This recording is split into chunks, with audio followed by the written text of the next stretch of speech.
Bonjour les élèves des deuxième année à PIC. Notre premier cours c'est l'air qui nous entoure. Alors commençons par définir c'est quoi l'atmosphère. Alors l'atmosphère terrestre est une enveloppe d'air principalement gazeuse, c'est-à-dire contient principalement des gaz qui entourent la Terre, ayant une épaisseur en moyenne de 600 km. Alors, selon les études scientifiques basées sur plusieurs critères, l'atmosphère est formée par des couches superposées et d'altitudes différentes, c'est tout à fait normal. Alors, quelles sont les couches atmosphériques?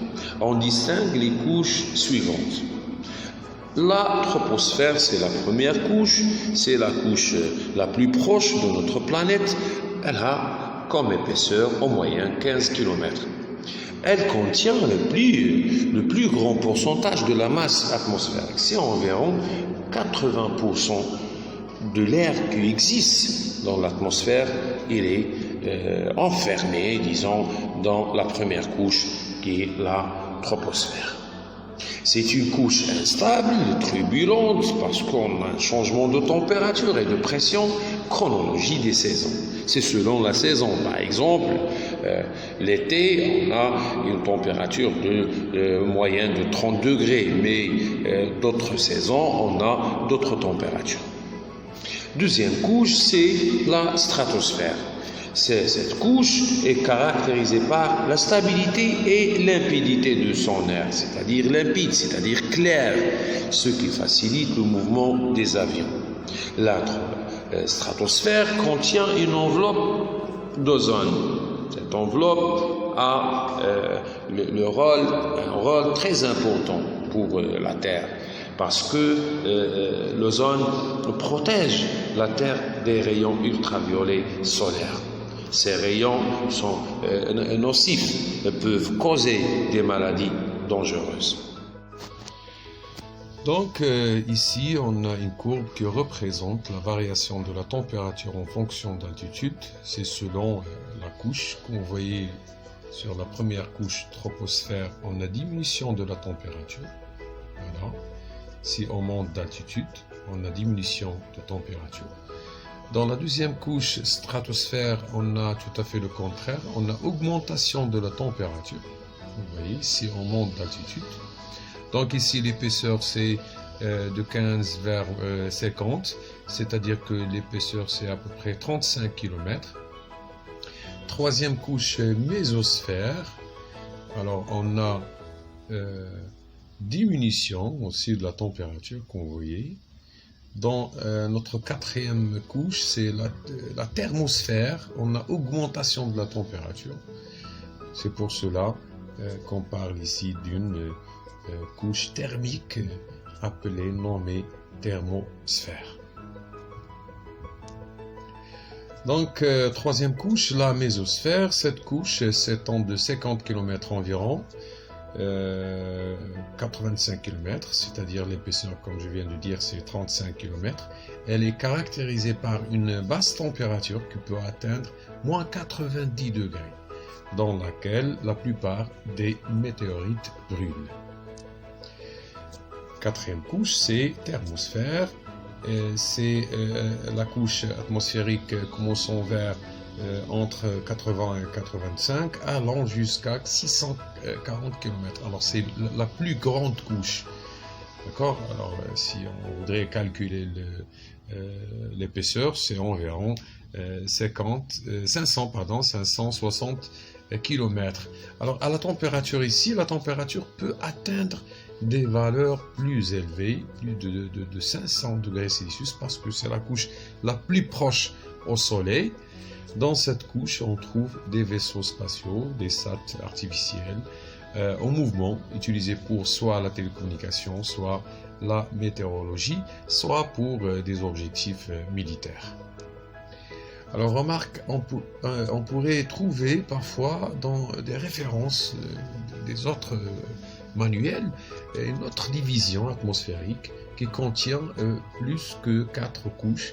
À citer ici, par exemple, l'ionosphère qui contient des particules chargées électriques sont chargés électriquement, soit positifs, soit négatifs, sont appelés les ions.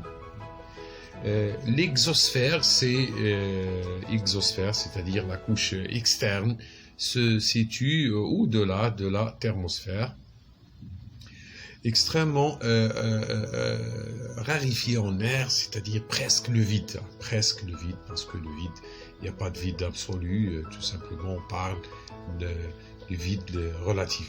Notez bien que la pression atmosphérique toujours diminue si l'altitude augmente, puisque l'air se raréfie, parce que la pression d'un gaz en général dépend de la quantité de matière, c'est-à-dire de la quantité de particules constituant le gaz.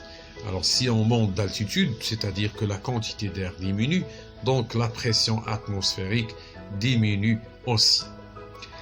La partie ici, on va parler de ce qu'on appelle le vent. Le vent, comment il est créé le vent, c'est le mouvement de l'air atmosphérique. Alors ici on a des panneaux qui parlent de la vitesse de déplacement des particules constituant l'air, c'est-à-dire le vent. Alors, la question qui se pose ici, c'est quoi l'origine du vent? Alors, on commence par faire une expérience. Prenons un tourniquet, voilà, en papier, au repos, et en chauffant l'air, voilà, chauffons l'air juste en dessous par une source de chaleur. Par exemple, ici, on utilise le bec à benzène. Alors, observation, le tourniquet se met en rotation autour de son axe. Alors, pourquoi on a un mouvement du tourniquet? Alors, interprétation, l'air se chauffe par la source de chaleur, bec à benzène par exemple, puis il se délate. Donc, il se met en mouvement. Mouvement ascendant, c'est-à-dire il monte d'altitude, il monte vers le haut. Alors, dilate et se met en mouvement ascendant. En même temps, l'air froid descend.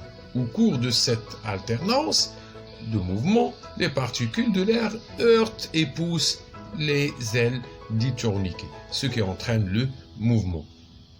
Donc, le changement de température ici produit un mouvement des particules de l'air, puisque l'air, il monte d'altitude, l'air chaud, il monte d'altitude, et l'air froid, il descend. Donc, ce mouvement provoque la rotation du tourniquet. Explication du mouvement de l'air. L'air chaud plus léger, il monte naturellement dans les couches hautes de l'atmosphère. Par conséquent, la création d'une zone appelée zone de basse pression, abréviation ici BP. Inversement, l'air froid plus lourd, il descend, créant une zone de haute pression, ou bien cette zone ici appelée aussi une zone cyclone ou bien anticyclone. La différence de pression entre ces deux masses d'air est l'origine du vent. L'air contenu dans la haute pression a tendance à se déplacer dans la basse pression qui l'avoisine. Voilà le schéma qui explique ça. Alors ici on a une dépression, c'est-à-dire puisque l'air chaud il monte d'altitude, il monte vers le haut, donc il laisse de l'espace ici. Donc ici, on a une basse pression, on parle de la dépression. Alors, parce qu'on a soulèvement de l'air chaud vers le haut. Par contre, dans l'autre zone, on a l'air qui descend, parce que c'est de l'air froid, il descend vers le bas. Donc ici, on a ce qu'on appelle anticyclone. Une zone anticyclone et une zone de dépression. Alors ici, on a une quantité d'air plus grande que la quantité d'air ici, ce qui provoque un mouvement des particules de l'air qui existent dans la zone A vers la zone D. Voilà, conclusion. Le vent provient du déplacement d'une masse d'air de la haute vers la basse pression, de la haute pression vers la basse pression qu'on voit ici anticyclone, c'est-à-dire haute pression. Ici, on a dépression, donc l'air, il commence à se déplacer de cette zone A vers la zone D. Alors, dépression, c'est-à-dire zone de basse pression, A, anticyclone, c'est-à-dire zone de haute tension. Merci à vous et à la prochaine, Inch'Allah.